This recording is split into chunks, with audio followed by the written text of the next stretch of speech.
Hi, I'm Kanaraj. கேரளாவில் மே, June, July இந்த 3 மாசத்துலயும் 3 குழந்தைங்க இறந்து போயிருக்கிறாங்க. எல்லாமே சின்ன சின்ன குழந்தைங்க, 14 வயசுக்குள்ள குழந்தைங்க தான் இறந்து போயிருக்கிறாங்க. எதனால பார்த்தீங்கன்னா அமீபா அப்படிங்கிற மூளையை திங்கக்கூடிய நுண்ணுயிர் வந்து இந்த 3 பேர் உடம்புக்குள்ள பண்ணனால இறந்து போயிருக்கிறாங்க. ஃபர்ஸ்ட் எப்படி அமீபா செல் வந்து இந்த 3 குழந்தைக்குள்ள போயிருக்கும், இந்த அமீபா செல் வந்து எங்க உருவாகுது, இந்த அமீபா டிசீஸ் வந்தா எப்படி அறிகுறிலாம் இருக்கும், இந்த டிசீஸ் வராம இருக்கிறதுக்கு நம்ம என்னென்ன பண்ணணும் அப்படின்னு சொல்லிட்டு தான் இந்த ஒரு வீடியோல வந்து பார்க்க போறோம். வாங்க வீடியோக்குள்ள போகலாம். வீடியோ சப்ஸ்கிரைப் பண்ணுங்க, அப்பதான் நான் தொடர்ந்து போடுற வீடியோ உங்களுக்கும் சேரும். கேரளாவில் இருக்க கோழிக்கோடு பகுதியில் மிருதுல் அப்படிங்கிற 7ஆம் கிளாஸ் படிக்கிற 12 வயசு சின்ன பையன் இருக்கான். இந்த பையனுக்கு வந்து மே மாசம் ஸ்டார்டிங் ஃபுல்லாவே பயங்கரமான ஃபீவர், காய்ச்சல், தலைவலி அப்படின்னு சொல்லிட்டு இருக்கனால அவனோட பேரண்ட் வந்து பக்கத்துல இருக்க ஹாஸ்பிட்டல் வந்து கூட்டு போறாங்க. அப்பவுமே இந்த தலைவலி, காய்ச்சல், இருமல் வந்து சரியாகவே மாட்டேங்குது. உடனே பெரிய பிரைவேட் ஹாஸ்பிட்டல் வந்து கூட்டு போறாங்க. அங்க இந்த பையனை வந்து செக் பண்ணி பார்க்கும்போது தான் அந்த ஹாஸ்பிட்டலே மிகப்பெரிய அதிர்ச்சியில இருக்காங்க. என்னன்னா, இந்த பையனுக்கு வந்திருக்கிறது அமீபா மெனிகோ என்செபிலிட்டிஸ் அப்படிங்கிற மூளையை திங்கக்கூடிய அமீபா செல் வந்து இந்த பையனோட மூளைக்குள்ள இருக்குது அப்படின்னு சொல்றாங்க. அவங்க அப்பா அம்மாவுக்கு வந்து மிகப்பெரிய அதிர்ச்சியா இருக்குது. இந்த பையனுக்கு எப்படி அந்த அமீபா மூளைக்குள்ள போனுச்சு அப்படின்னு சொல்லிட்டு ரிசர்ச் பண்ணி அவங்க அம்மாட்டெல்லாம் கேட்குறாங்க. கேட்கும்போது தான் அவங்க அப்பா அம்மா வந்து, என்னோட பையன் வந்து கடைசியா ஒரு குளத்துல போய் வீட்டு பக்கத்துல இருக்க குளத்துல குளிச்சான், அதற்கு மறுநாளுக்கு அப்புறம் இந்த மாதிரி காய்ச்சல், தலைவலி, ஃபீவர் அதிகமா வந்துச்சு அப்படின்னு சொல்றாங்க. உடனே அதை ரிசர்ச் பண்ணி பார்க்கும்போது தான் அந்த குளத்துல வந்து அமீபா செல் வந்து வாழ்ந்துட்டு இருக்குது வந்து தெரிய வருது.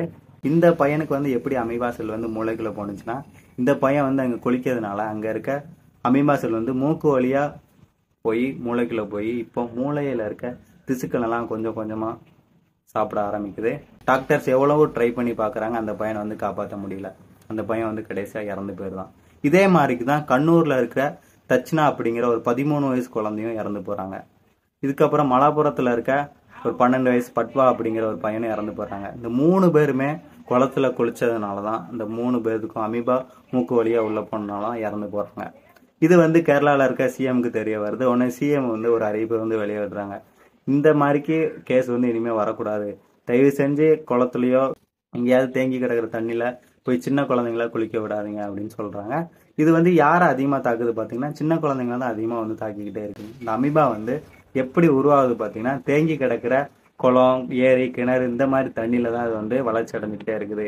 இங்க போய் நம்ம குளிக்கிறதுனால அங்க வந்து மூக்கு வழியா அந்த அமீபா மூளைக்குள்ள போய் மூளையில இருக்க திசுக்களை ஃபுல்லாவே சாப்பிட்டு உயிர் வாழும். இந்த அமீபா வந்து மூளைக்குள்ள போயிருச்சுன்னா 20 நாளைக்கு மேல யாரும் உயிரோட இருக்க மாட்டாங்க. இந்த அமீபா போனாலுமே கூடிய சீக்கிரம் ஹாஸ்பிட்டல் வந்து காமிச்சாங்கன்னா அவங்களதான் காப்பாற்ற முடியும் வேற சொல்லியிருக்கிறாங்க. இந்த கொரோனா மாதிரிக்கு மனிதர்கள் மூலமா வந்து பரவக்கூடியது இல்லை அப்படின்னு வேற சொல்லியிருக்கிறாங்க. இந்த அமீபா செல் வந்து நம்மளோட மூளைக்குள்ள போயிருச்சுன்னா இந்த டிசீஸ் பரவதுக்கான அறிகுறி என்னென்னலாம் பாத்தீங்கன்னா, தலைவலி, காய்ச்சல், இருமல், சளி, அப்புறம் தொடர்ந்து அதிகமான சளி வருது, இந்த மாதிரி அறிகுறிலாம் தொடர்ச்சியா வந்துட்டே இருக்கும் அப்படின்னு சொல்றாங்க. இந்த அமீபா செல் வந்து யாரை ரொம்ப பாதிக்குது பாத்தீங்கன்னா, சின்ன குழந்தைங்களை தான் அதிகமா வந்து பாதிக்குன்னு சொல்றாங்க. அதனாலதான் அந்த 3 சின்ன குழந்தைங்க வந்து இறந்தும் போயிருக்கிறாங்க.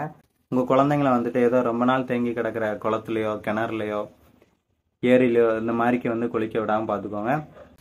கேரளால தானே அமீபா டிசீஸ் வந்து இருக்குது, இங்க நம்ம ஊர் குளத்துல வந்து எங்க டிசீஸ் இருக்க போகுது அப்படின்னு சொல்லிட்டு ரொம்ப நாள் தேங்கி இருக்கிற தண்ணியில வந்து நீங்க வந்து குளிக்காதீங்க. முக்கியமா சின்ன குழந்தைங்களை குளிக்க வைக்காதீங்க. ஏன்னா எந்த டைம்ல எப்படி இருக்குன்னு சொல்ல முடியாது. இப்ப இருக்க காலநிலை மாற்றத்துல பாத்தீங்கன்னா எந்த டிசீஸ் வந்து எப்போ வருதுன்னு கூட சொல்ல முடிய மாட்டேங்குது.